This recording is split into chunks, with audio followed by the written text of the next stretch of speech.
మన అందరి కుటుంబాలలో అనుభవం చిన్నపిల్లలు 2 ఇయర్స్లో పిల్లలు 3 ఇయర్స్లో పిల్లలు ఎలక్ట్రానిక్ గ్యాడ్జెట్స్ పట్టుకొని గంటల తరబడి దాంట్లో ఆడుకుంటారు, చూస్తూ ఉంటారు. లేదా టీవీ చూస్తారు, మొబైల్ ఫోన్ చూస్తారు, ట్యాబులు చూస్తుంటారు. కావాలంటే పిల్లలు ఏడుస్తారని తల్లిదండ్రులు లేకున్న సందర్భాల్లో అవి ఇస్తారు. వాళ్ళు అన్నం తిననప్పుడు లేదా వాళ్ళు వేరే పని చేసుకుంటున్నారు, పిల్లలు ఎలో చేయడం లేదు, పని చేసుకోకుండా అల్లరి చేస్తున్నారు అనుకోండి, వాళ్ళకొక సెల్ ఇచ్చేస్తే వాళ్ళు ఇక దాంట్లో ఏదో వీడియోలు చూసుకుంటూ ఉండిపోతారు. వీళ్ళ పని చేసుకుంటూ ఉంటారు. సో వీళ్ళు వర్కింగ్ అయితే భార్యాభర్తలు ఇక తప్పదు, మాకు పిల్లలకు ఏదో ఒక ఎలక్ట్రానిక్ డివైస్ ఇచ్చేస్తే వాళ్ళు చూసుకుంటూ ఉంటారు అని. సో ఇలా చాలా ఇళ్ళల్లో మనకి ఇదొక అనుభవం. స్క్రీన్ అడిక్షన్, స్క్రీన్ టైం రోజుకు పెరుగుతుంది. రోజుకు 1-2 గంటలు అంతకన్నా ఎక్కువ కూడా చిన్నపిల్లలు స్క్రీన్ చూస్తూ ఉన్నారు.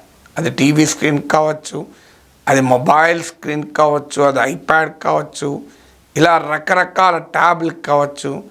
ఈ స్క్రీన్లు చూడడం అనేది చిన్నప్పటి నుంచే మొదలైంది. దీనిపైన అనేక అధ్యయనాలు ఇప్పటికే మీరు చూసుంటారు, చదివింటారు.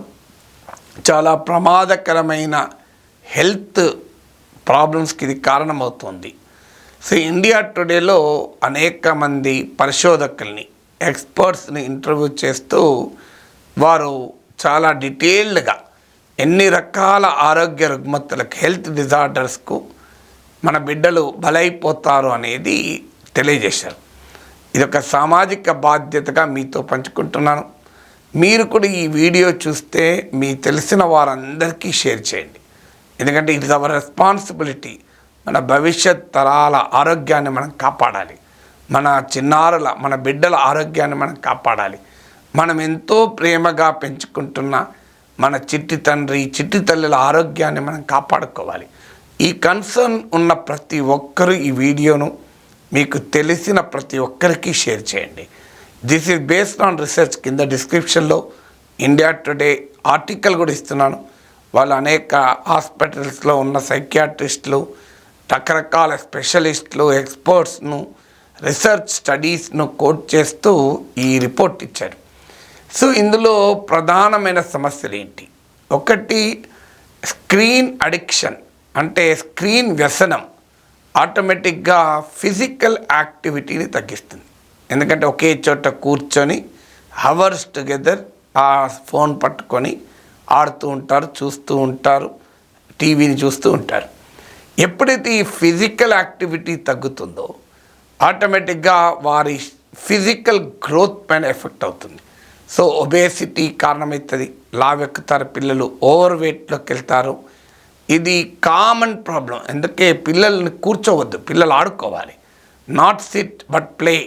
పిల్లల్ని ఎంత ఆడుకుంటే అంత ఆరోగ్యంగా ఉంటారు. సో అన్ఫార్చునేట్లీ మనము ఆ పిల్లలు యాక్టివ్గా ఉండి ఆడుకుంటుంటే వాడు అది తీసి ఇది ఇక్కడ అక్కడ పెడుతూ, అది పడేస్తూ, ఇది పడేస్తుంటే చికాకులో ఒక దగ్గర కూర్చోరాదురా అని చెప్పి వాడిని కొట్టించి సోఫాలో కూర్చుండ పెడతాం. దానికన్నా అన్యాయమైంది ఇంకోటి ఏం లేదు. అందువల్ల మొదటి ప్రాబ్లం ఒబేసిటీ. ఇక మీకు తెలియంది కాదు, ఈ ఒబేసిటీ పెరుగుతున్న కొద్ది అడల్ట్ స్టేజ్కి వచ్చే వరకు అనేక రకాల హెల్త్ డిజార్డర్స్కు అధిక బరువు కారణమవుతుంది.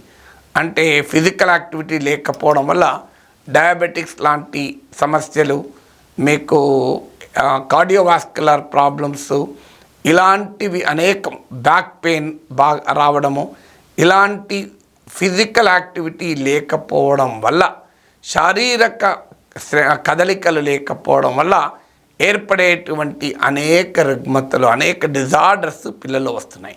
ఇది మొదటిది. రెండవది, స్క్రీన్కు చూస్తూ ఉండడం వల్ల సహజంగానే ఇంపాక్ట్ అయ్యేది విజన్. మయోపియా కారణమవుతుంది. మయోపియా పెరుగుతున్న కొద్దీ రెటీనల్ డిటాచ్మెంట్, మకులార్ డిజనరేషను, అలాగే గ్లకోమా లాంటి ప్రమాదకర కంటి సంబంధిత వ్యాధులకు కారణమవుతుంది. ఇది రెండవది. మూడవది, స్లీప్ వేక్ సైకిల్ దెబ్బతీస్తుంది. అంటే వాళ్ళు ఏ సమయానికి నిద్రపోతారో, ఏ సమయానికి లేస్తారో తెలియదు. ఎంత ఎర్లీగా నిద్రపోవడము, సఫిషియంట్ స్లీప్, చాలినంతగా నిద్ర ఉండడం పిల్లల శారీరక మానసిక అభివృద్ధికి చాలా చాలా కీలకం. అనేక అధ్యయనాలు చెప్తున్నాయి ఏంటంటే బాగా నిద్రపోయే పిల్లలే చాలా ఇంటెలిజెంట్గా తయారవుతారు, కాగ్నిటివ్ డెవలప్మెంట్ జరుగుతుంది, క్రియేటివిటీ పెరుగుతుంది. అందువల్ల ఈ స్లీప్ వేక్ అంటే ఎప్పుడు పండుకుంటారు, ఎప్పుడు లేస్తారు, ఈ biological clock nature clock synchronise అయి ఉండాలి. కానీ పిల్లల్లో ఈ రెండింటి మధ్య ఉండే లింక్ తెగిపోతుంది. బయాలజికల్ క్లాక్కు నేచురల్ క్లాక్కు సంబంధం ఉండడం లేదు. రాత్రి కావడంతో నిద్రపోరు, ఉదయం కావడంతో లేవరు.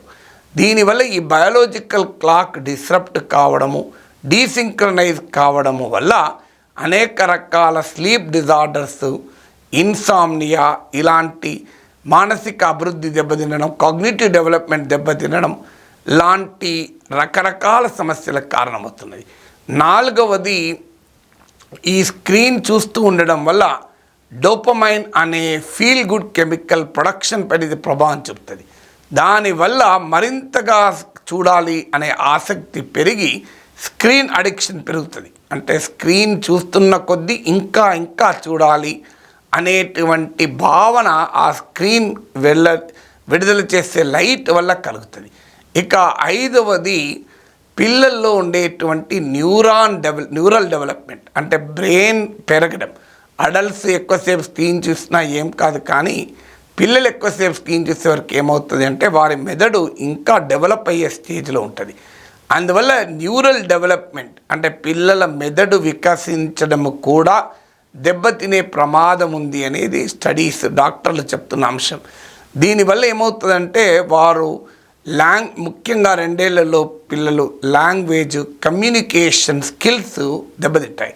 అంటే వారు స్క్రీన్తోనే ఉండడం వల్ల ఇంటర్పర్సనల్ రిలేషన్షిప్, యాక్టివ్గా సోషలైజేషను ఇవన్నీ దెబ్బతిని వారి లాంగ్వేజ్ అండ్ కమ్యూనికేషన్ స్కిల్స్, వారు పెద్దగయ్యాక చాలా చాలా కీలకమైన language and communication skills effect అవుతాయి. 6వది, వాళ్ళలో మైగ్రేను, ఫోటోసెన్సిటివ్ ఎపిలెప్సీ, హెడేక్ లాంటి సైకోసమాటిక్ డిజార్డర్స్కు కూడా ఈ స్క్రీన్ చూడడం అనేది కారణమవుతుంది అనేది అనేక అధ్యయనాలు చెప్తున్నాయి. 7వది, అటెన్షన్ డెఫిసిట్కి కారణమవుతుంది. దేనిపైన కూడా అటెన్షన్ పెట్టలేరు. రియల్ వరల్డ్ యాక్టివిటీస్ చేయడము, ఇంటర్పర్సనల్ రిలేషన్షిప్ డెవలప్ చేసుకోవడంలో వారిలో డిఫికల్టీస్ మొదలవుతున్నాయి. అంటే వారు స్క్రీన్తోనే అలవాటు పడడం వల్ల నేను ఇంతకుముందు చెప్పినట్లు సోషల్ రిలేషన్స్ దెబ్బతిని, కమ్యూనికేషన్ అండ్ లాంగ్వేజ్ స్కిల్స్ దెబ్బతిని వారు అందరిలాగా మిళితం కాలేకపోతారు. 8వది, వాళ్ళలో అనేక రకాల మెంటల్ హెల్త్ ప్రాబ్లమ్స్ కూడా వస్తున్నాయి. లోన్లీనెస్ పెరుగుతుంది, యాంగ్జైటీ పెరుగుతుంది. అంటే ఆ రకమైన ఒక రకమైన పర్సనాలిటీ డిజార్డర్స్కు కూడా ఇది కారణమవుతుంది అనేది పరిశోధనలు చెప్తున్నాయి.